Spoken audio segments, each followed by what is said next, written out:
This episode of The Rest is Football is powered by Saily because no one wants to spend their holiday hunting for Wi-Fi. We've all done it. What's something you always forget when you travel? That all-important working mobile connection, right? Nothing worse when you were on a golf trip and you're on the course and you're looking to keep up with the football scores and you've got no signal. Absolute disaster, especially, by the way, with the tune flying high. He's got Newcastle mention. Well done, Al. Sounds like you could have used Saily. It's a global eSIM app, affordable data in over 200 countries. Install once and you're connected wherever you go. No faffing with airport SIMs or searching for Wi-Fi like it's your lost ball on the back nine, Alan. Saily even saves you money because you can avoid high roaming fees when you're abroad.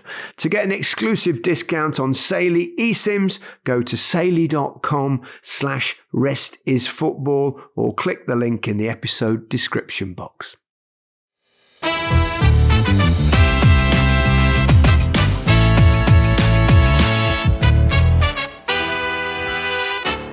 Hello and welcome to The Rest is Football with Micah Richards and me, Gary Lineker. Alan Shearer had the good fortune to be in the San Siro tonight to watch a truly extraordinary game of football. Well, two extraordinary games of football. Eventually Inter winning 7-6 on aggregate. I mean, what about that, Micah? I mean, it's extraordinary. Yeah, I was doing the game and we had a watch-along with David Beckham. Your mate, Stanley Tucci, was with us. Stanley? Yeah, Stanley. And he said something really nice about you. He said you're the nicest man he's ever met. That's what he's they were exaggerating. His words. Maybe top three. He said it. I was with Guy Ritchie as well. So it was quite a surreal moment doing the watch-along with them. But then the game didn't disappoint. It was absolutely extraordinary. I mentioned before on the pod, didn't I, about Barcelona tried to outscore teams. Mm-hmm. But I did say the high line is going to catch them out at some stage. Yeah. And in terms of endeavour, commitment, work rate, and trying to score a goal, you've got to give Barcelona credit. But their naivety at times cost them Especially at the end. Especially at the end. And I'm thinking to myself, you've won the game. Rafinha scores in the 87th minute. Just see the game out, go to the final, and then do what you do. But, of course, when you got young defenders like Kabasi, felt a little bit sorry for him at times because I thought he did all right at the game, and then just in key moments, he got dragged into little parts of the area where you think maybe an experienced defender could have done better there. But the game on the whole was just exceptional, really exceptional. What a game that was. 7-6 in two legs. It's got to be the greatest semi-final we've ever witnessed, Gaz. Whatever you think about Barcelona and perhaps the naivety of youth, probably, as well as the way they play tactically, they do make for incredible viewing. I mean, it's very, very gung-ho. It's incredibly brave. It's beautiful on the eye at times. But as you said, Mike, against players that are canny and a bit experienced and tactically knowledgeable, there's always a chance of being found out. Having said that, Lamine Yamal hit the post right at the end, close, and the save from Sommer from Lamine Yamal. I mean, wow. I mean, he had a couple of wow moments, but the one where it's the fingertips round the post. It was a brilliant save. And you know the high line, and as a defender, I'm talking from my point of view. Obviously, I had pace, so I can get back, I can run back, but they're quick enough to do what they're trying to do. And I actually thought the defensive trap worked quite well at times. They caught them offside a couple of times in the game.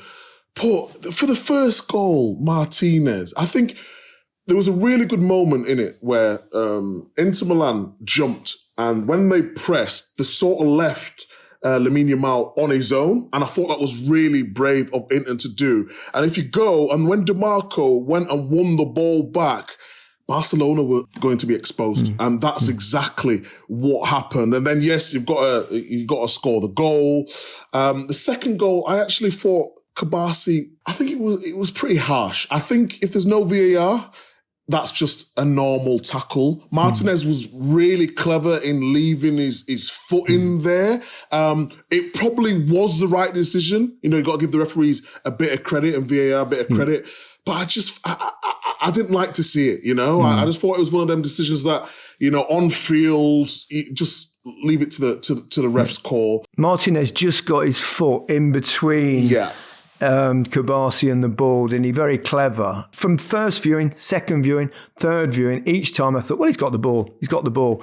And then on I think the fourth replay, the slow motion, you could see that he didn't actually make any contact on the ball whatsoever. So you can't really argue it. The one thing I would say in VAR in the Champions League tonight, it was quick. There was that one. And then obviously the penalty that was overturned that they said was outside the box. Now, that again, when they actually turned it over, I thought that was a little bit touch and go, because it looked to me like the foul started outside the box, but as we know, it carried on and the final contact was inside the box, but they seemed to turn it over very quickly. I mean, it must be a tough game to referee because, it's end to end and non-stop and crazy high lines. And I think with that high line, obviously they get benefits from it, like you explained last week, Micah, and how they can play in the last third and they don't have so far to go to the goal when they win the ball. So the advantages are there.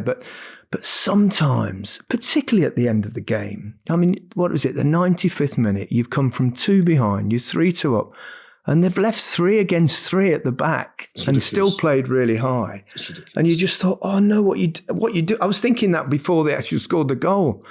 And I just thought, I think that was probably where a couple of old heads, perhaps one at the back, would have gone, actually, now let's just drop a little bit. Let's be sensible. We've got this game won. Yeah, the naivety of youth cost them in the end, but it was a breathtaking game of football. I thought Inter played really well in the first half, started the game the better side, but I thought Barcelona's second half performance, prior to obviously conceding in the last ditch, was absolutely sensational. I mean, some of the football they played, they could have had a number of goals, and they're great to watch, and it's great for football. It's great, and if he's going to keep playing that way, then I'm going to want to watch football matches. Yeah, I think Thierry as well said on CBS, who was doing the game, he said he fell back in love with football.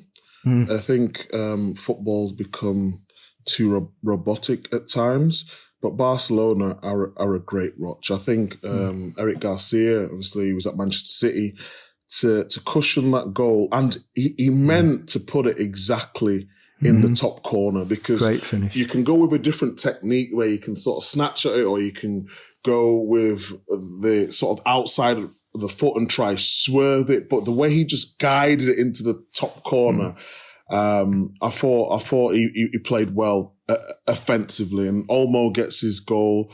Rafinha thought he'd won it in the 87th minute, and we've talked about Ballon d'Or and, big moments and stepping up, and you just think he's took the game away from Inter. But then Acerbi, you talk about tactics, and I had Inter going to the final when it was in the league phase.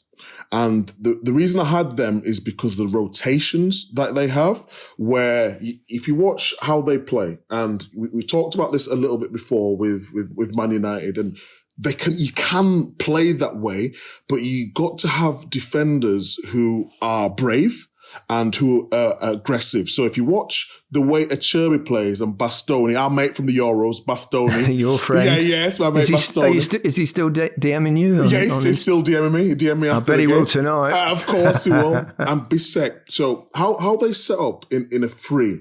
So when they press, I don't know if you could see it maybe on TV. I watched them live a couple of times, and they only worry about what's in front of them, and then they all cover round. So what's happening at different, say, Man United, where defenders are going into positions where they don't want to be, whereas Inter coach so well when they go forward and apply that pressure, everyone else knows exactly what to do. And the reason I mention that is because it's not only rotations at the back, it's rotations at the front. Acerbi and Bastoni, not so much Bisek at times, but they've got the license to get forward. And you've got your centre-half scoring a goal like that. But if you watch Inter, yeah, he might not score a lot of goals, Acerbi, but they have the license to do exactly that. So the only reason why I didn't have Inter this time beating Barcelona is because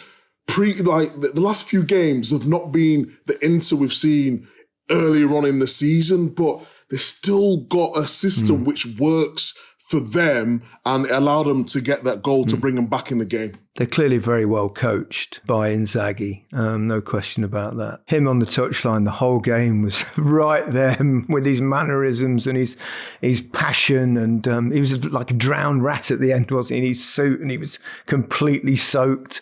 And that's a huge win for them. Of course, they were in the final, weren't they, a couple of years ago, and City beat them with Rodri's goal.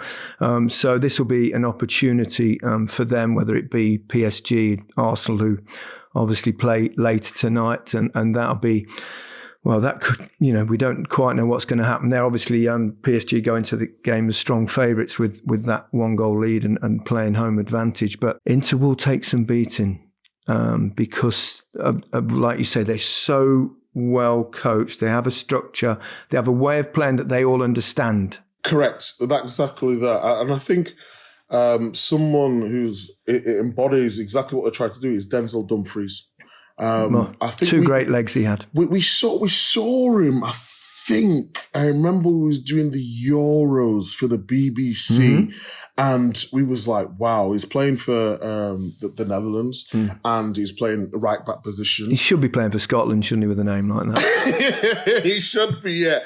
But in terms of what he goes and he's got the license to go, knowing that behind him he's got covered. But he got 2 goals in the first game and an assist, and then 2 more assists yesterday as we're doing. I've got a stat here, Micah. He's the 4th player in Champions League history to score 2+ goals and provide 2+ assists in a semi-final. He joins Alessandro Del Piero, Mohamed Salah and Roberto Firmino.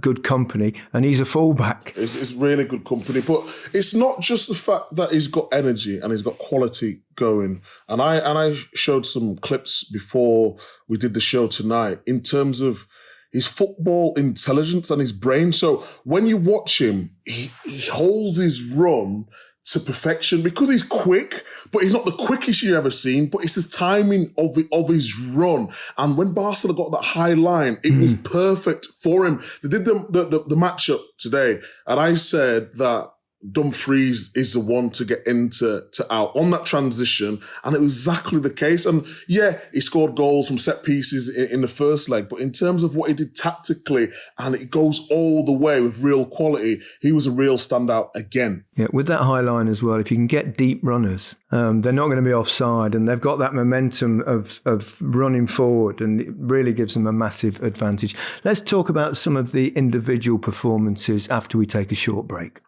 This episode is brought to you by Premier Inn. Looking for accommodation when you're travelling for work? We know that whether we're travelling for a job or to watch the game, not all stays are created equal. For me, it's all about a real comfy bed.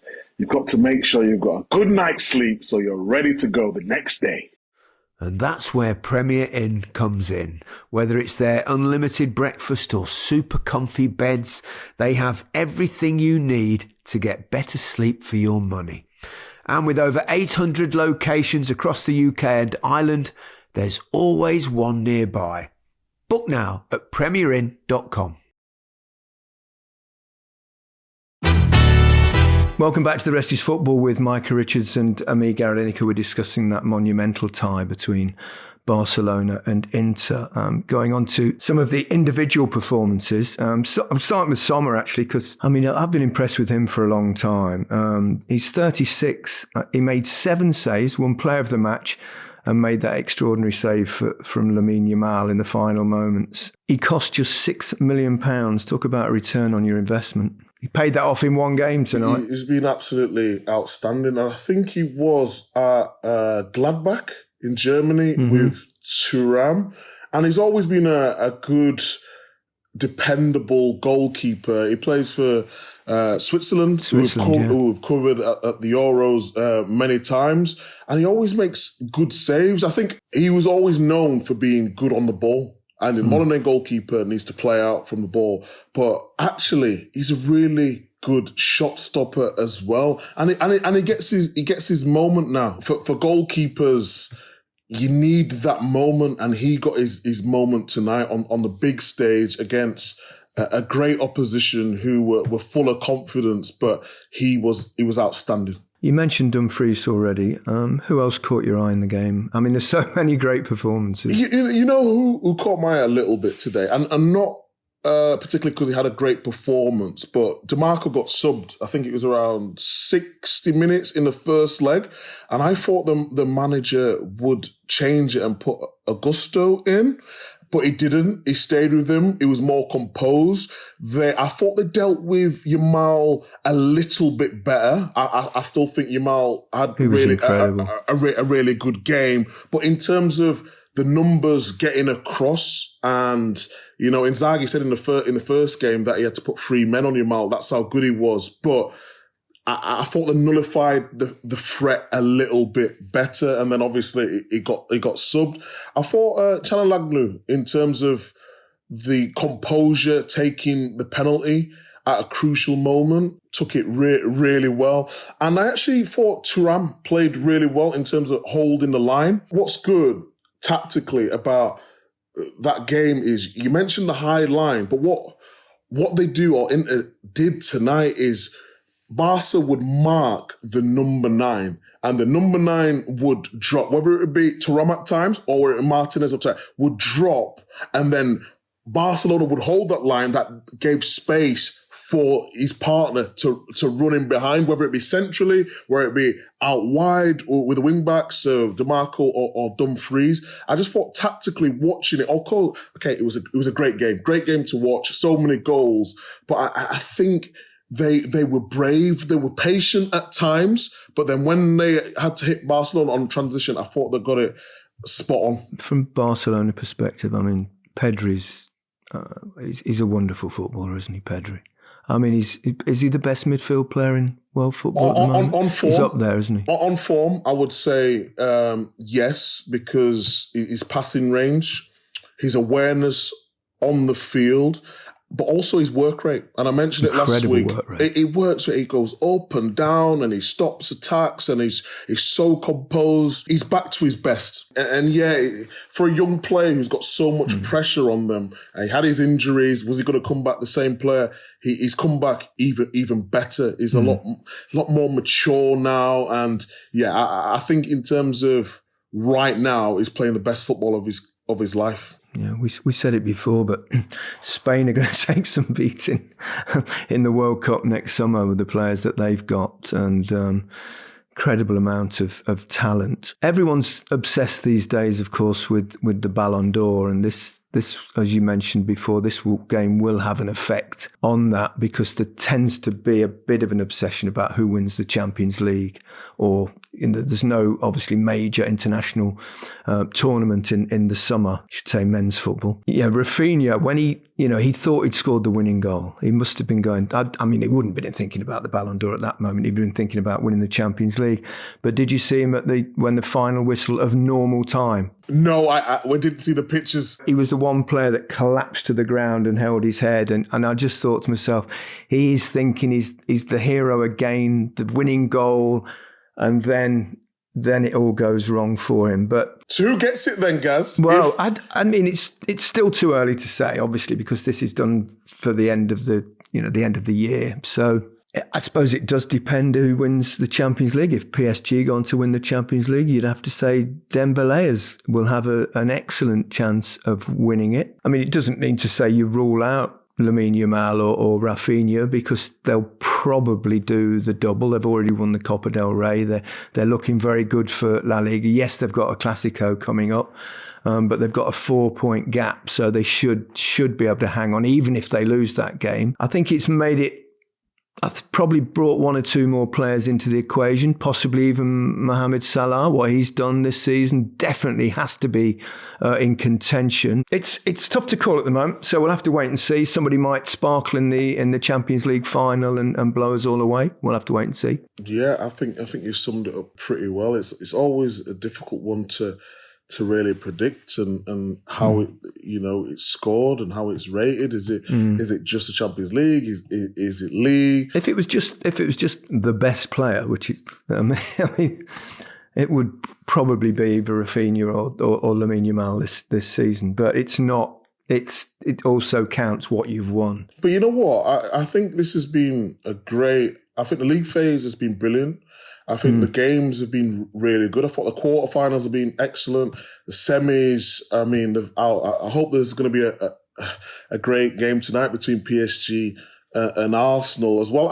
And it will be, because I think in terms of PSG holding that 1-0 lead, what do they do? Do they drop off? Do they attack? Do they leave space for Arsenal? But before we came into the semi-finals, I was thinking, who are favourites? And I think it was pretty even.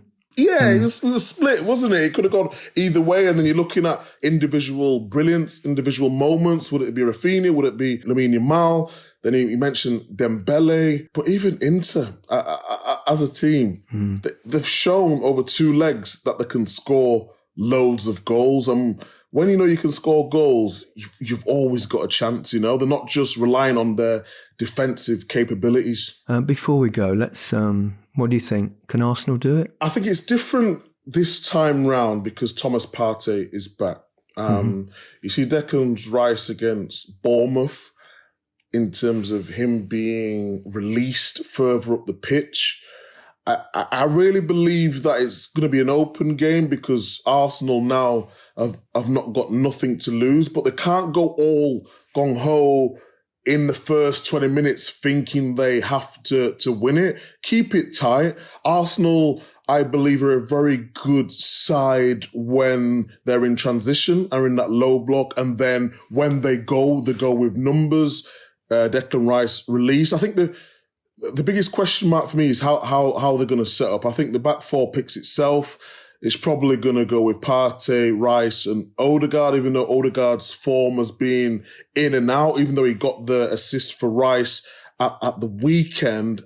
And then do you go with Saka, Moreno? I think Nwaneri has to have more minutes. I think he's a player that can make an impact in the game because he's very unpredictable. We know he's got quality, but I think he needs more minutes. But I think if the game is still 0-0 after 60 minutes, then Arsenal have got real chance. But we know the quality of PSG. They're going to be hard to keep out because, I mean, Kvaratskhelia and Dembele and Doué, I mean, the talent that they've got in forward areas, it's going to be tough to keep a clean sheet. But I think if Arsenal, they need to be patient. They don't need to chase it straight away. Stay in the game. And as we've seen tonight, you can come back into the things. It only takes a second, as Brian Clough used to say, only takes a second to score a goal. Just before we finish, guys, I just think, in big moments in the Champions League, you need your big players. And I think Kyrgios's done ever so well up until the first leg against PSG. I think they've missed Gabriel. Oh, it's a big miss. He's a both massive at both ends as well. Miss. He scores goals from corners as well and set pieces. But he's a defensive rock, isn't he? It really is. But he's got that confidence and arrogance and leadership that you need going into a semi-final. And that could be a miss. But look, PSG are favourites. We know that. There was probably slightly favourites in the first leg. So Arsenal can go out there and just go for it and just see what happens. They're not out of it. And, no, not as yet. Are you looking forward to being there? You're going to the Parc des Princes? Oh, I'm going to the Parc des Princes. I'm getting the train in the morning from, is it St. Pancras or King's Cross? Or same thing. St. Pancras. St. Pancras. Yeah. St. Pancras, not pancreas. That's the thing in your...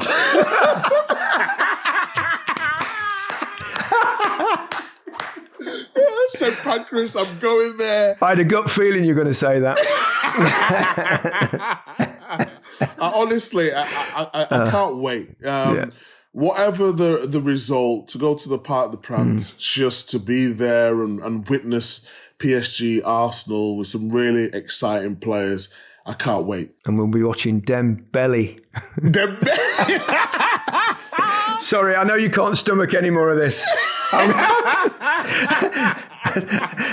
Enjoy it, Micah. I'll be watching on television and really looking forward to it. And, well, good luck to Arsenal. Thank you very much. Football's the winner, as you know, guys. Always. It certainly was. It certainly was with the game between Inter and Barcelona, that's for sure.